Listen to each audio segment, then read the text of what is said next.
ఓం శ్రీ మాత్రే నమః. ఇప్పుడు తెలియజేసేటువంటి అంశము, సహజంగా మనుషులకి ఇవో కోరికలు అనేవి ఉంటూ ఉంటాయి. ఆ కోరికలు అనేటువంటివి కూడా కొంతమందికి తప్పనిసరిగా కోరిక తీరాల్సిందే, లేకపోతే మాకు కష్టము అన్న సిచ్యుయేషన్స్ కూడా ఉంటూ ఉంటాయి. మరి అలాంటప్పుడు వాళ్ళ కోరికలు అనేవి తప్పనిసరిగా నెరవేరాలి అంటే ఒక సోమవారం రోజు చేస్తే చాలు. చక్కగా ఒక సోమవారం నాడు పరమేశ్వరుడికి అభిషేకము అనేది చేసి చక్కగా శివాలయానికి వెళ్ళండి, అక్కడ మీతో చేయిస్తారు అభిషేకం. అలా చక్కగా అభిషేకం అనేది చేసి అభిషేకానంతరం 11 బిల్వ దళాలు సమర్పించండి పరమేశ్వరుడికి. ఒక్కొక్క బిల్వదళం చక్కగా ఇలా ఒక్కొక్క బిల్వదళం ఒక్కొక్కసారి అలా 11 సార్లకి 11 బిల్వ దళాలు సమర్పించండి. ఓం నమస్తే ఓం నమస్తే అనుకోండి. అలా చక్కగా సమర్పించిన తర్వాత కొద్దిగా నీళ్లు తీసుకొని ఆ నీళ్లలో తెల్ల నువ్వులు వేయండి. తెల్ల నువ్వులు అంటే నువ్వులు కలిపినటువంటి ఆ నీళ్లతోటి ఆ పరమేశ్వరుడికి అభిషేకం చేయండి. చేస్తే మన మనసులో ఉన్నటువంటి కోరికలు అనేటువంటివి భగవదానుగ్రహం వల్ల వెంటనే నెరవేరుతాయి నాన్న.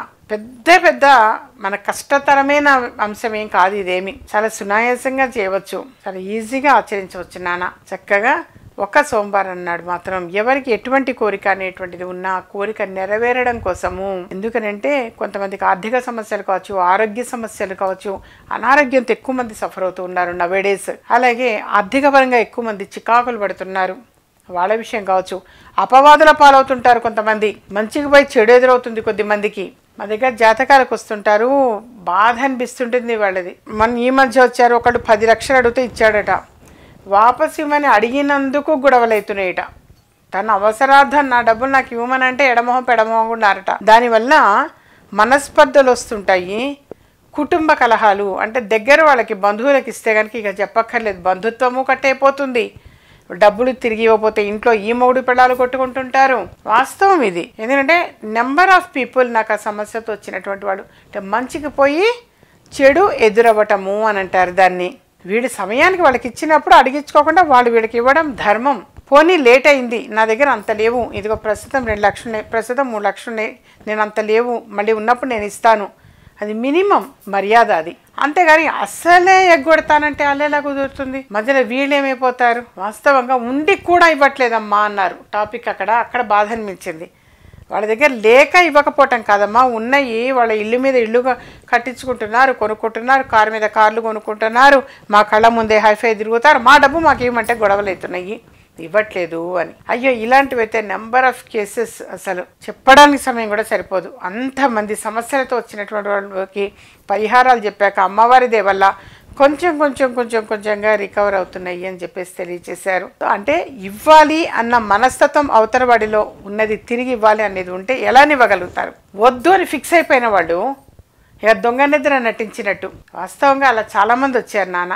ఎంత మర్యాదగా అయితే తీసుకుంటాం అంత మర్యాదగా తిరిగి ఇవ్వటము అనేటువంటిది సంస్కారం. అది ఎవరి సంస్కారం వాడు కాపాడుకోవాలి. అసలు ఎప్పటిదాకో కాదు, ఈ జన్మలో చేసిన పాపాలు ఈ జన్మలోనే అనుభవిస్తున్నారు. తెలిసేందుకు పాపం చేయటం. యథార్థంగా వెనకటిలో వచ్చే జన్మలో అనేవాడు, వచ్చే జన్మ దాకా అక్కర్లే, ఈ జన్మలో చేసిన పాపాలన్నీ ఈ జన్మలోనే అనుభవిస్తున్నారు, మరో జన్మ దాకా అక్కర్లేదు. ఎందుకు తెలిసి పాపాలు చేయటం? చేతనైతే కొంచెం సహాయం చేయాలి, మంచి చేయాలి, లేదా నమస్కారం పెట్టి ఊరుకోవాలి. అంటే జనాలవి అవి విన్న తర్వాత ఆవేదన, బాధ అనేది అట్లా అనిపిస్తూ ఉంటుంది. సరే, వాళ్ళందరి తరపున కూడా సరే ప్రతిరోజు కూడా నాకు ఎవరైతే ఎంతమంది అయితే వస్తారో అపాయింట్మెంట్ తీసుకుని వాళ్ళందరివి కూడా నేను రాసుకుంటే అందరివి అంటే కంపల్సరీ సంకల్పం అనేది చెప్తాను. ఎర్లీ మార్నింగ్ పూజ మాది. మేము ఎలా అయితే సంకల్పం చెప్పుకుంటామో నన్ను నమ్మి వచ్చిన ప్రతి క్లయింట్ది కూడా నేను వాళ్ళది కూడా ఆ పేరు తలుచుకుంటా. వాళ్ళు ఏ సమస్య అయితే వచ్చారో, అమ్మ కాస్త ఆ సమస్య నివారణ కావాలి, వాళ్ళు అంత బాధతో వచ్చారు, అంత దూరాల నుంచి వచ్చారు,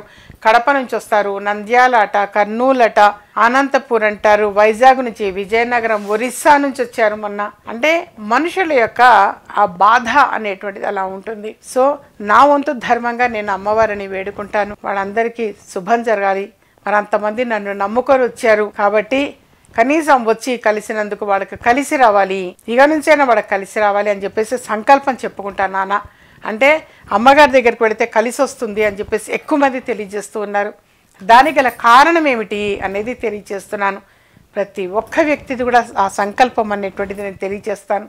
ఏ సమస్య అయితే వస్తారో ఆ సమస్య అనేటువంటిది నివారణ కావాలి అని మనస్ఫూర్తిగా నేను చేయటం జరుగుతుంది. అందువనే వాడు కలిసి రావటం అనేది ఉంటుంది.